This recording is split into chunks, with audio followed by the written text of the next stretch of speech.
Ever wanted to take the back tab off an Air Max 90 or another panel, but stopped because you knew those stitch holes would ruin the look? I've been there, and I've left behind some less than desirable results, we'll call them. But today I'm showing you the surprisingly simple fix that makes it look like the tab was never even there to begin with, so you'll never have to fear those stitch holes again.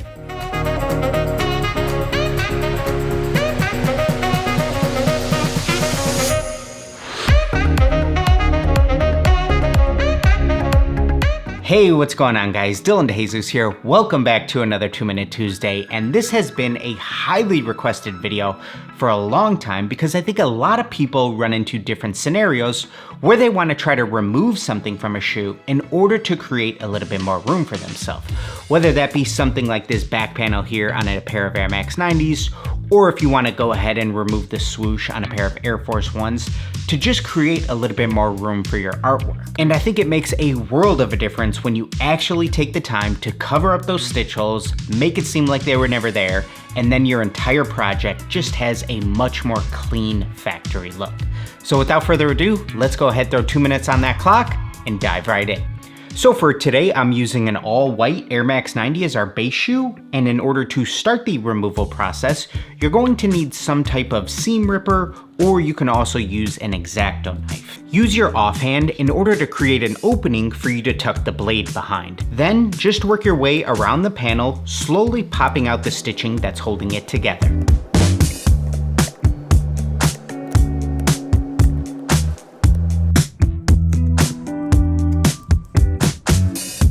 After that, here's what you're likely going to be left with. A bunch of loose stitching that we need to remove next. Grab a pair of your wife's tweezers and try removing any of that stitching that was left behind. You can also use something like nail clippers if you need a bit more grip. And if you still have any pesky stitching that just won't come up, you can always run a lighter underneath it. However, I didn't need to in this case. Next, we need to get this area prepped for painting, so I'm gonna follow the same process as we would do on the rest of the shoe with a little bit of sanding, some scuffing, and then finishing it off with some acetone. The product that I'll be using to start smoothing out this surface is the Angelus Paintable Repair Filler.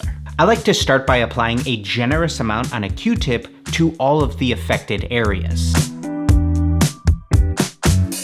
Then you can use something like an oil palette knife or even just another Q-tip to just start smoothing out certain areas where you applied a bit more. Keep in mind that this product is going to shrink with time, so it's totally okay if everything isn't smooth right now. We're still going to fix that down the line as well. Then the single most important part of this entire project is walk away. You have to give it time to dry, and the more you can give it, the merrier, so that it can really bond with the leather. It'll likely be dry to the touch in 30 minutes or less, but if you can give it a few hours or more between coats, you're going to have much better results. Once that's completely dry, we're gonna come back with some fine 1500 grit sandpaper and start sanding down any of the areas that we applied the filler.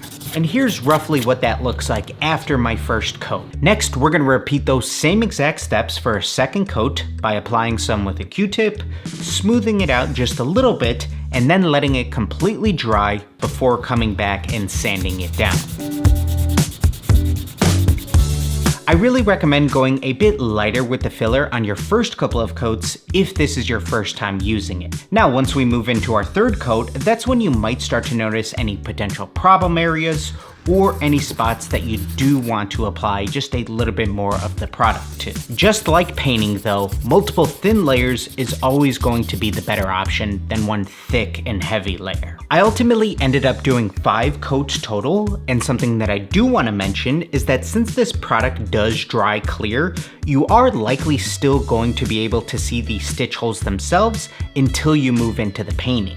And once you do start to apply some paint to this area, that's when you're really going to be able to tell how well you smooth things out. And if you see any areas like this, where the filler looks a bit thicker or heavier laid on, try to sand those down earlier in your painting process. After 2 coats of paint, things are really starting to shape up for us. And after just a few more coats of paint, it's like the tab was never even there to begin with. Now you can utilize this full area to your advantage and apply any type of artwork or design that you want.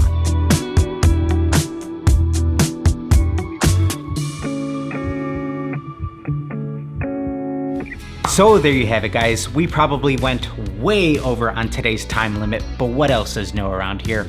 Hopefully you guys enjoyed seeing this entire process, and I would love to see what you guys cook up using this product. I'll be sure to have it linked down below if you want to give it a try, and while you're there, please go ahead and drop a like on this video if you haven't already. Make sure you're subscribed, and now everybody get out there and just create.